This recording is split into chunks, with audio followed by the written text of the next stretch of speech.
guys, it's me again, Raymond Motovlog. Babalik at nagbabalik sa ating motovlogging guys. Kumusta nga pala kayo guys? Yun oh, wala pa silang helmet oh. Yung babae parang katatapos ng maligo, tapos kumangkas agad dahil sa kasama yan. Nakatube pa. Hehehe. Kamote kayo mga brothers.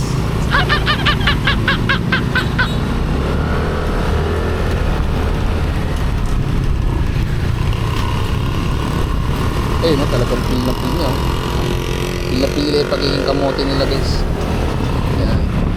Sana sa bandang dulo may checkpoint para mayari kayo dalawa. Yan nga pala guys. Guys, usapan nga pala natin guys, no? May topic tayo ngayon about sa langis na ginagamit natin dito kay Maxilo. Usapang pampadulas sana guys. Pero bago ang lahat guys, intro muna tayo.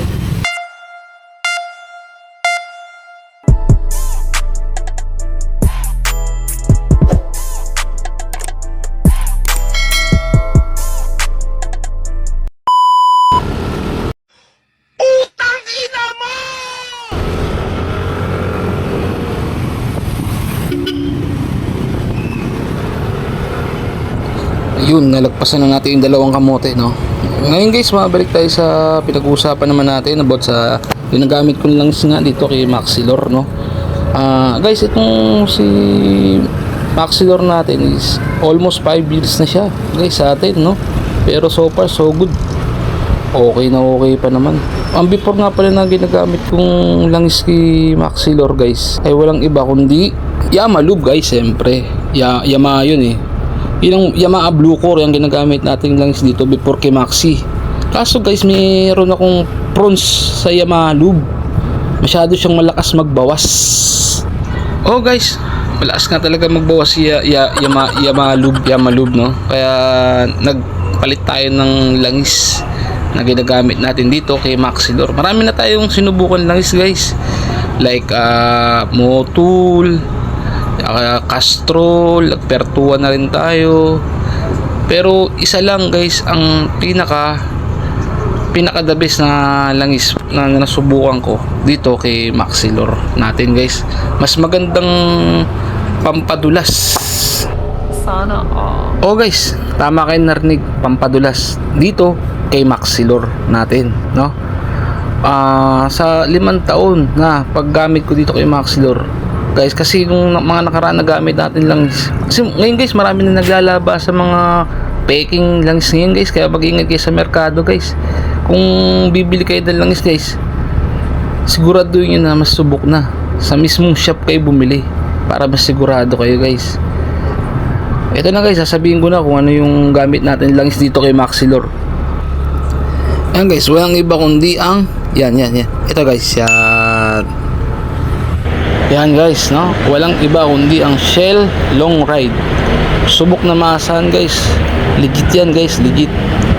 Sa mismong Shell ko binili yan. At doon na rin ako nagpa-change oil sa kanila. Sobrang babait doon guys sa Shell Van Luna. Shoutout sa inyo. Bumili ako ng langis sa kanila. So libre na rin yung pa-change oil guys. Hindi na ako nagbayad doon. Napakabait ng mga staff nila ron guys, no? Yan sa may Van Luna paglagpas mo ng Torres. Yan nga guys, no? Yun lang, no? Yung masabi ko dito sa langis na to guys, dito naging smooth yung takbo natin, no? Yung naging smooth yung makina natin simula nung ginamit natin itong langis na to. Very smooth na, hindi siya nagbabawas guys. Hindi like na kagaya ng mga ibang langis na try natin, no? Hindi siya gaya ng Yamaha Lube guys. Ang lakas magbawas ng langis na ganun guys, no? Kaya yun ang inayawan ko sa Yamaha Lube guys eh. Although legit naman yung Yamaha Lube, pero ang lakas na magbawas. Parang hindi maganda sa makina natin yun guys eh. Tsaka mabilis siya dumumi. Hindi like kagaya nitong bagong langis na nilagay natin sa kanya. So, very smooth. Sobrang ganda ng quality. Tsaka legit siya guys, dahil sa Shell ko siya binili.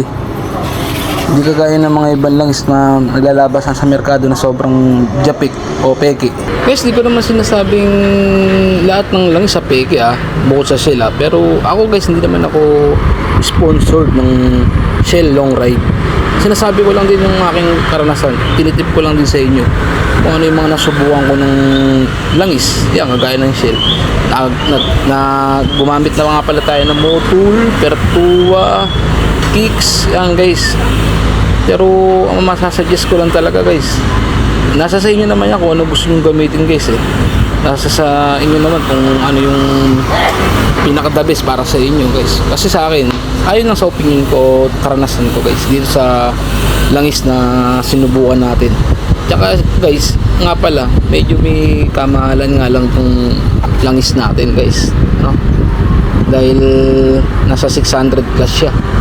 Kaya siyempre hindi naman lahat ng mga rider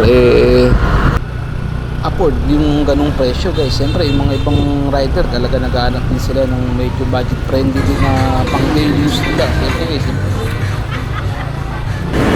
pero bakit mo naman titipirin yung motor mo, di ba guys? Kung ito naman yung kasama mo sa hanap buhay, tsaka alam naman natin na kung gaano nating hindi nga kamahal itong mga alaga natin.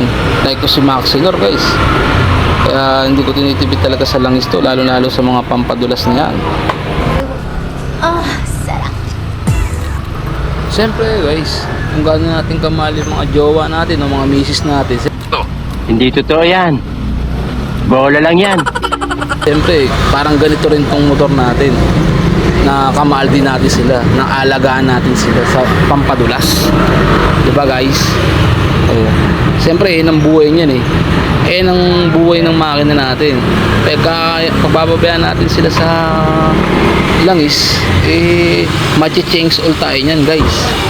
Mas okay na yung change oil kaysa change oil, kaysa naman magtipid tayo sa langis guys, di ba? Pero yun nga, nakakasama naman dito sa makina natin. Wala rin guys, useless din pagtitipid natin kung mapapamahal pa tayo bandang uli. Kaya kung ako sa inyo guys, yung tipirin yun lang, isa lang yung mga motor natin, mga pinakamamahal natin mga motor guys. Kasi yan lang ang ano yan, yan lang buhay niyan. At ayun na nga guys, no, mukhang nagsisimula na yung traffic dito. Ayun na, mukhang mahaba itong kandidato na to. Mukhang nakamali tayo ng daan guys. Mukhang mahaba nga. Ayun. Pulpul, mga pulpolitiko.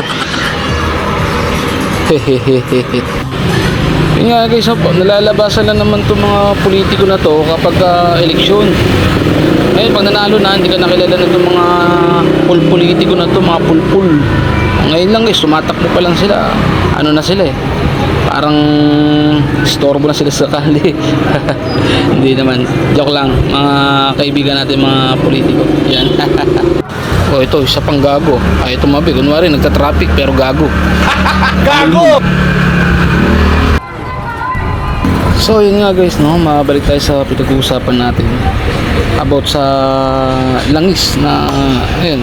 Yun nga guys, no, yun, Shell long ride ang ginagamit ko guys. Walang iba, hindi Shell long ride. Subok at maasaan sa anumang kondisyon ng panahon.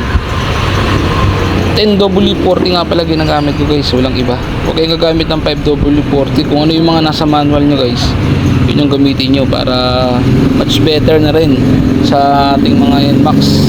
Guys, di ko talaga nga pala pahabayin itong video natin. Sinare ko lang sa inyo kung ano yung ginagamit kong langis guys, na mas maganda na hindi siya nagbabawas kaysa sa dati kong ginagamit na langis na nasa 500 km rodo pa lang tinatakbo natin, nagbabawas na. Hindi ko sinisiraan yung mga ibang langis guys ayon lang to sa aking karanasan. So yun nga guys, no, kaya tayo maging mapamili tayo sa mga binibili natin mga langis guys, lalo na para sa ating mga pinamamal na mga alaga. Huwag natin pang inayangan. Yun lang guys, yun lang naman yung may tips ko sa inyo ngayon. Kung ano yung ginamit natin lang dito kay Maxilor guys. So far so good guys, napaka-smooth ng takbo ng ating motor. Yan, di pa siya nagbabawas guys. every 1,500 chainsaw na tayo guys, para naman goods na goods. Parang sobrang dulas niya sa makina guys, no? Maganda siyang pangpadulas talaga. Sarap. Sarap. Lagot ka sa akin. Ako guys, mukhang merong matutulog nito mamaya sa labas Guys, kung nagustuhan mo naman tong videos ko, please like and share. At mag-subscribe ka na rin guys para lagi kang updated sa mga videos na i-upload ko. See you on next vlog guys. Maraming salamat sa panonood.